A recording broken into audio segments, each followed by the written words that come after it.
मुस्लिम league राष्ट्रवादी थी, मुस्लिम league ने कभी देश का बंटवारा नहीं किया। तमाम इस तरह के बयान दिए हैं समाजवादी पार्टी के नेता स्वामी प्रसाद मौर्य ने। बात करने के लिए हमारे साथ मौजूद हैं बीजेपी के वरिष्ठ नेता मोहसिन रजा साहब। बहुत स्वागत है आपका आज तक पर। मोहसिन जी, इन्होंने कहा है स्वामी मौर्य ने कि मुस्लिम लीग राष्ट्रवादी थी, मुस्लिम लीग ने कभी जो है राष्ट्र विरोधी काम नहीं किए और उसको लेकर आज भी बात चलती है। अब ये परिवारवादी लोग यही बोल सकते हैं। अब जिनकी आप बात कर रहे हैं वो खुद परिवारवादी हैं और एक परिवारवादी पार्टी के सदस्य भी हो गए हैं। और जाहिर सी बात है कि ये जिन लोगों ने देश का बंटवारा कराया था उनको क्लीन चिट देने के लिए इनको छोड़ दिया गया है कि आप इनको क्लीन चिट दीजिए। और यही लोग हैं जो अफजल गुरु को क्लीन चिट देना चाहते थे। इनके लिए तो अफजल गुरु भी राष्ट्रवादी था। अगर आप देखें तो 3 बजे रात में सर्वोच्च न्यायालय को कांग्रेस ने जिस तरह से खुलवाया था और सर्वोच्च न्यायालय में गुहार की थी कि साहब उनको फांसी न दी जाए और एक आतंकवादी को फांसी से बचाने का प्रयास किया गया था, तो अब ये कौन से राष्ट्रवादी लोग हैं कि जो आतंकवादी को बचाना चाहते थे? इनके हाथ में अगर सत्ता रहती, ये तो देश के करोड़ों करोड़ लोगों ने आज भारतीय जनता पार्टी आदरणीय मोदी जी पर विश्वास करके सत्ता एक सुरक्षित हाथों में दे दी। अन्यथा तो ये लोग तो ऐसे लोगों को राष्ट्रवादी बताते कि जो आतंकी मारे जा रहे थे, जो आतंकियों को मारा गया है, जिन्होंने देश के खिलाफ काम किए, देश में हमारे सैकड़ों लोगों को मौत की घाट उतार दिया, ऐसे लोगों को फांसी दी जा रही थी, तो ये उनको राष्ट्रवादी घोषित करने के लिए काम कर रहे थे। तो इसीलिए इनको मुस्लिम लीग भी राष्ट्रवादी नजर आएगी। वो तो कह रहे हैं कि भाई आप वीर सावरकर को पढ़ा रहे हैं, आपको तो कायदे से मुस्लिम लीग के जो राष्ट्र के नेता रहे हैं उस वक्त उनको पढ़ाना चाहिए बच्चों को। मैंने कहा कि वीर सावरकर की अगर वो बात कर रहे हैं तो वीर सावरकर नाम ही उनके अपने योगदान के लिए है, जो उन्होंने बलिदान दिया, जो उन्होंने देश की आजादी में योगदान दिया है। कह रहे हैं कि देश विरोधी है। मैंने कहा ये लोग देश विरोधी हैं जो इस तरह की भाषा बोल रहे हैं। इसीलिए तो आज छटपटा रहे हैं कि सारे के सारे की सत्ता कैसे मुझे मिल जाए।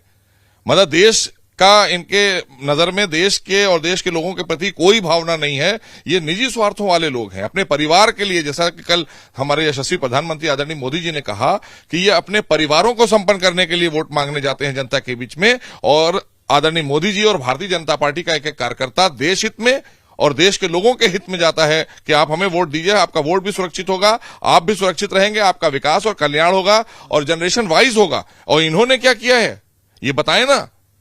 ये सब परिवारवादी लोग हैं जो आज क्लीन चिट देने पर लगे हुए हैं। और आज ये बड़े बड़े हमारे जो महापुरुष रहे, जिन्होंने देश की आजादी में योगदान दिया, जिन्होंने बलिदान दिए, ये बलिदानियों का अपमान नहीं है तो है क्या? ये अपमान करने खड़े हुए हैं, चाहे ये हो या इनकी समाजवादी पार्टी हो या कांग्रेस रही हो। मुस्लिम लीग तो कांग्रेस की बहन थी और आज भी है। नहीं तो कह रहे हैं कि आप मुस्लिम लीग के जो तमाम बड़े चेहरे रहे हैं उनको बच्चों को पढ़ाइए। पढ़ाए ना। इसीलिए तो देश की जनता ने आपको निकाल दिया सत्ता से बाहर कि आप आतंकवादियों को पढ़वाएंगे, आप आक्रांताओं को पढ़वाएंगे, आप बलिदानियों को भूल जाएंगे, देश के महापुरुषों को आप भूल जाएंगे, उनका अपमान करेंगे। तो इसलिए देश की जनता पूरी तरीके से जागरूक हो चुकी है और ये सब के सब हाशिए पर पड़े हैं। अब इनकी जमीन खिसक चुकी है। ये वापस सत्ता में आने वाले लोग नहीं है, इसीलिए अनर्गल बातें ही करते नजर आएंगे। स्वामी मौर्य का चर्चा में उन्होंने कल कहा है कि हिंदू धर्म ही धर्मांतरण की, अवैध धर्मांतरण की उपज है। एक्चुअल में उन्हें बहुत अच्छी तरह से कुछ पता नहीं है। बातें चाहे वो जितनी भी कर लें, हिंदू कोई धर्म नहीं है, हिंदू हमारी संस्कृति है और हमारी संस्कृति को पूरे विश्व ने अपनाया है। सनातन हमारी जो है धर्म है, जो धर्म है वो सनातन है, जिससे वो भी आते हैं। लेकिन अब पता नहीं आते हैं कि नहीं आते हैं, मानते हैं कि नहीं मानते हैं, तो उनको पता होगा। जब उन्हें यही नहीं पता है, ये जो हमारा हिंदू संस्कृति है पूरा विश्व इसको मानता है। और सनातन संस्कृति ये कहती है कि वसुधैव कुटुंबकम हमारा है, हम पूरे विश्व को अपना परिवार मानते हैं।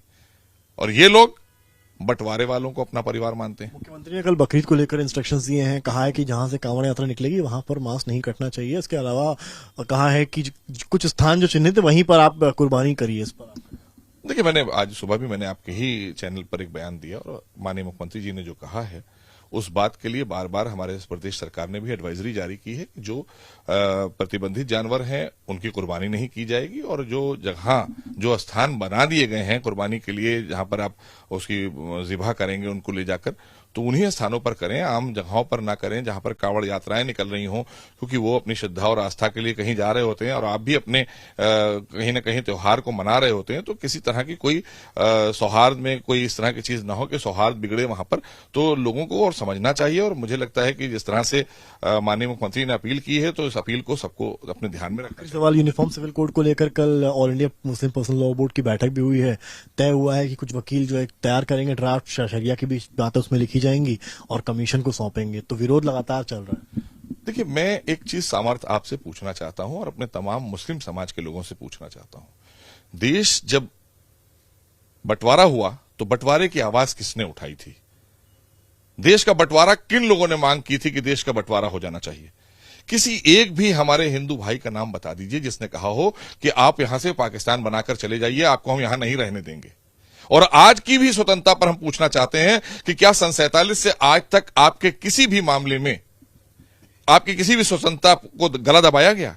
लेकिन पाकिस्तान के अंदर जो बैठे हुए हमारे अल्पसंख्यक हैं, जो वहां रह गए, नहीं आ पाए यहां, उनकी स्थिति के बारे में कभी चिंता नहीं आपने की? यूसीसी आ रही है जिसमें एक समान सबको अधिकार मिलने जा रहा है, यूनिफॉर्म सिविल कोड में सबको एक समान अधिकार मिलने जा रहा है, लेकिन नहीं, हम एक पर्सनल लॉ भी लाएंगे। तो भाई, आप पर्सनल लॉ लाएंगे, आप पाकिस्तान भी लाएंगे, सब कुछ आप ही लाएंगे। देश हित में भी सोच लिया कीजिए। ये सब निजी स्वार्थों में सोचने वाले लोग हैं, कहीं ना कहीं दूसरी पार्टियों के साथ में खेले जाने वाले लोग हैं और ये ठेकेदारी करते हैं। ये धार्मिक जो कुछ लोग हैं जो बैठे हुए हैं मुस्लिम पर्सनल लॉ बोर्ड बनाकर, ये कोई एक छोटी सी संस्था है जिसमें हार्डली 200-400 लोग होंगे। तो ये करोड़ों मुसलमानों को जो आज मकान मिले हैं, जो उनको सुरक्षा मिली है, जो उनको और तमाम सहूलतें मिली हैं आदरणीय मोदी सरकार में, उस पर भी तो कभी चर्चा कर लिया करें। इतने दिनों में तो कभी मिला नहीं जिनके साथ ये घूमते हैं। बहुत शुक्रिया बात करने के लिए। तो हमारे साथ थे मोहसिन रजा। उन्होंने साफ कहा है कि अपने निजी स्वार्थ से उठकर देश हित के लिए सोचना पड़ेगा, तभी देश का और समाज का कल्याण है।